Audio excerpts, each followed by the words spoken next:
Bonsoir à tous, bienvenue à ce flash d'information.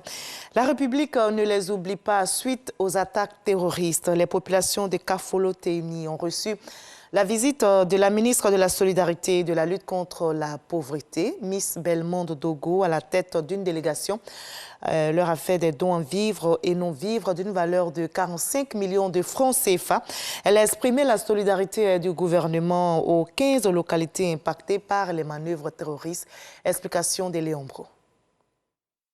Kafolo, au rythme de la vie normale, les attaques terroristes ayant baissé grâce à la présence militaire renforcée. Les menaces persistent cependant, ici comme à Théouni, et les populations encore tétanisées par la peur vaquent timidement à leurs activités champêtres. Elles présagent même la famine du fait des manœuvres terroristes. La première attaque est tombée au moment où il fallait vraiment faire l'agriculture pour pouvoir s'approvisionner. Cette année, le début des champs aussi, ça a commencé. Donc ça a mis beaucoup de cultivateurs en retard. Il y a d'autres villageois qui ont fui leur propre village.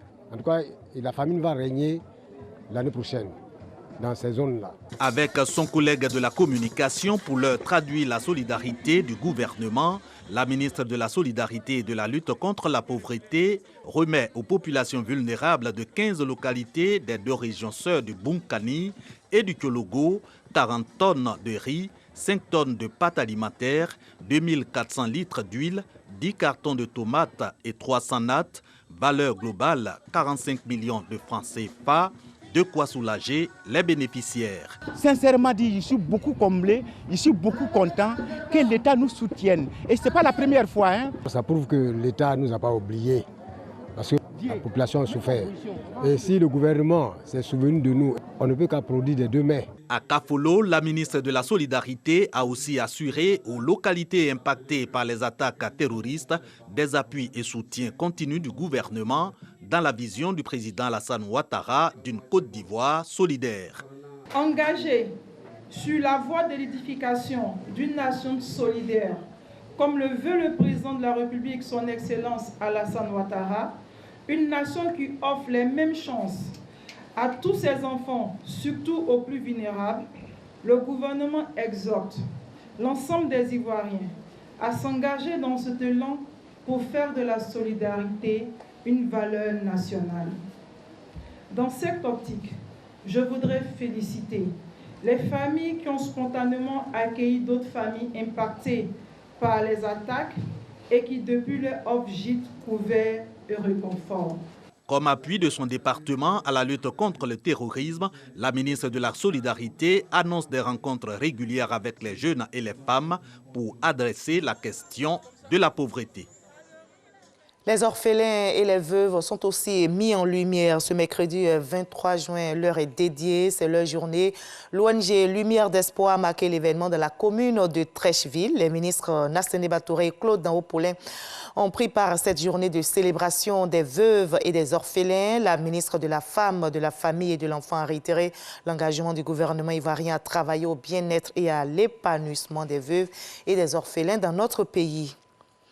Et c'est reparti pour l'édition 2021 des assemblées annuelles de la BAD, la Banque africaine de développement. La session ouverte ce mercredi à Accra au Ghana se déroule en mode virtuel. Comme vous le voyez sur ces images, les participants réfléchissent au changement climatique et à la croissance verte. Le président de la Banque panafricaine invite tous les dirigeants régionaux à se concentrer sur la production et l'accès aux vaccins pour stopper la progression de la pandémie de Covid-19 sur le continent africain. Les dirigeants des pays d'Afrique australe sont aussi en réunion. Ils sont en sommet à Maputo, capitale mozambicaine.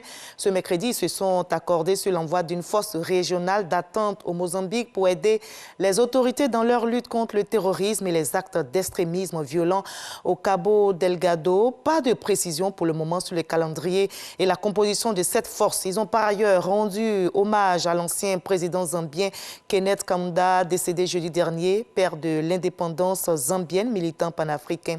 Sur le front du coronavirus, les dirigeants envisagent de renforcer les capacités régionales en termes de recherche, de production de vaccins, en y incluant les médecines traditionnelles et alternatives.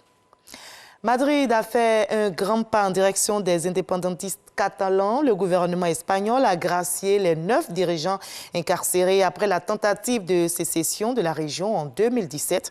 Le Premier ministre espagnol Pedro Sánchez veut ainsi marquer une nouvelle étape en vue de mettre fin à l'affrontement en Catalogne. Cette grâce, selon lui, répond à une volonté de réconciliation entre Madrid et la région catalane.